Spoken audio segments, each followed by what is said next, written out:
को powered bye Vimal. Vimal बोलो जुबा केसरी. नेते भरत गोगावले सध्या माझ्यासोबत आहेत. बाप्पाचं दर्शन घेण्यासाठी आले आहेत. काय प्रतिक्रिया असेल? पहिलाच अंगारकी संकट चतुर्थी आहे. गणरायाचा भक्त असल्यामुळे आज योगायोग आहे.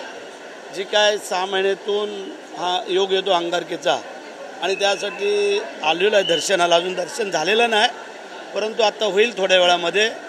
परंतु मी मानतो गणेश भक्तांना, कारण 4-4 तास लाईनीमध्ये एवढ्या मोठ्या राहून रात्रीपासून काही भक्त मंडळी या ठिकाणी दर्शनाला आले बाप्पाच्या. आणि मग समाधान वाटतं आहे की लोक आपल्या जो ज्याला देव आवडतो त्यासाठी ते वेडे होतात त्यांच्या दर्शनासाठी. आता आषाढीला पांडुरंगाच्या दर्शनासाठी होतील. आणि आजची जी काय गर्दी आहे ही मला वाटतं रेकॉर्ड ब्रेक गर्दी दिसते, कारण आम्हालाच यायला आतमध्ये जी काय हे झालेली आहे ते आम्ही पाहिलं. तर मग आमच्या सामान्य भक्तमंडळींना किती अडचणी असतात, परंतु त्याची कसलीही फिकीर न बाळगता, तमा न बाळगता ते मंडळी फक्त आणि फक्त बापाचं दर्शन व्हावं एवढ्याच हेतून इथं आलेले असतात. आम्ही त्यांना नक्कीच त्यांना धन्यवाद देऊ इच्छितो, त्यांचं अभिनंदन करू इच्छितो की आपल्या हिंदू धर्मामध्ये अजूनही एवढी मोठी ईश्वराप्रती जनजागृती आहे.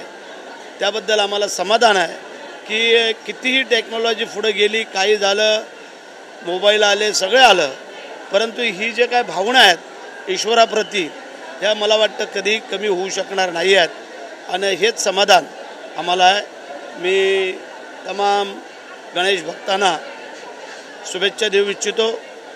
एक शिवसेना पक्षाचा प्रतोद म्हणून, शिवसेनेचा उपनेता म्हणून, आणि आमचे सदा सरवणकर साहेब या ट्रस्टीचे अध्यक्ष आहेत. साहेबांनी, मुख्यमंत्र्यांनी केलेलं आपल्याला माहिती आहे.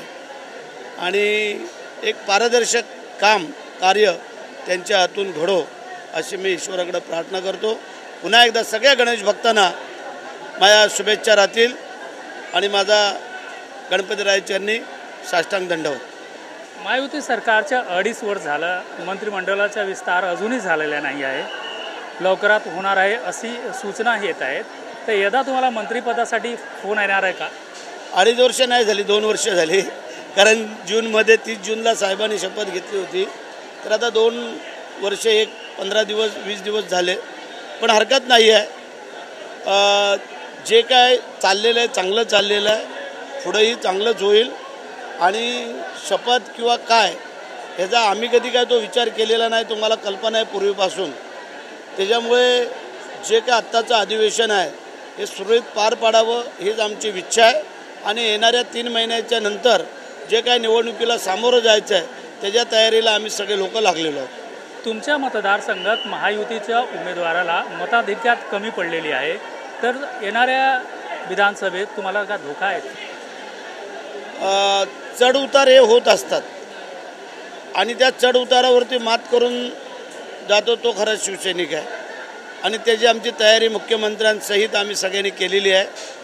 जे काय वातावरण लोकसभेला होतं ते विधानसभेला राहणार नाही आहे. बरेचसे बदल फरक होतील, कारण बऱ्याचशा लोकांनी देव पाण्यात बुडवून ठेवले होते की पंतप्रधान नरेंद्र मोदी साहेब होऊ नये. म्हणजे ते आता मोदी साहेब पंतप्रधान झालेले आहेत, त्यामुळे एक मोठा अडथळा पार पडलेला आहे. आता दुसरा जो अडथळा तो आम्ही पार पाडू आणि पुन्हा एकदा महायुतीची सत्ता या महाराष्ट्रामध्ये येईल आणि चांगल्या प्रकारे आमच्या 3-4 पक्षाचे आमदार निवडून येतील ही मी तुम्हाला खात्री देतो गणपतीरायाच्या समोर. सीट वाटपासंदर्भात हे वेगवेगळ्या नेते वेगवेगळ्या पद्धतीने बोलत आहेत की मी एवढा सीट. शिवसेना किती जागांवर निवडणूक लढणार आहे?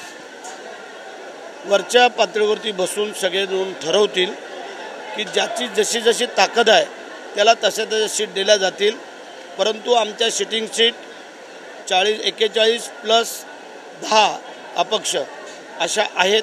त्यानंतर त्याच्या पुढं अजून किती वाढ करायची ते मुख्यमंत्री आणि आम्ही काही प्रमुख मंडळी ते ठरवू. त्या दोन्ही पक्षांचे उपमुख्यमंत्री त्यांची काही प्रमुख मंडळी असणार आहेत. त्याच्यामुळे सीटचं वाटप हे समाधानकारक होईल आणि काही अडचण येणार नाही. संजय राऊत वारंवार महायुती सरकारवर टीका करत आता त्यांनी एक पत्रकार परिषद घेतलं होतं. त्याच्यात त्यांनी म्हटलं की 4 महिन्यानंतर महाविकास आघाडीचे सरकार राज्यात येणार आहे. तसंच ते गेले 2 वर्ष असंच बोलत होते. अगदी त्या दिवशी मुख्यमंत्री शपथ घेतली त्या दिवसापासून आता मागे 4 महिन्यापर्यंत बोलू, आता बोलणं बंद झालं.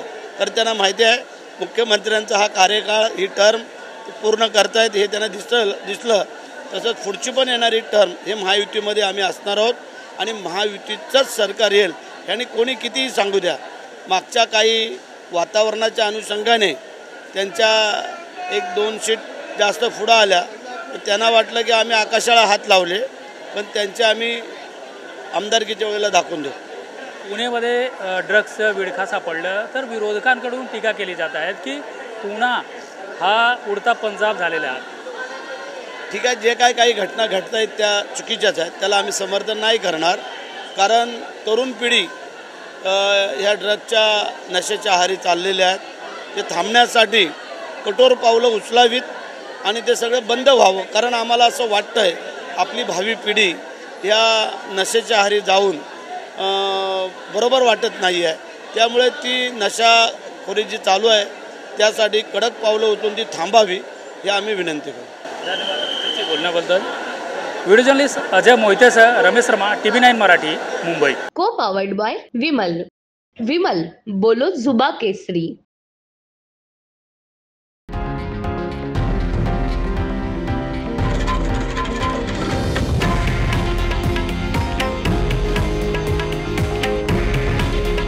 हे आहे देशातील नंबर 1 न्यूज नेटवर्क आणि आपण पाहत आहात TV9 मराठी. काळजी तुमची, हित महाराष्ट्राचं.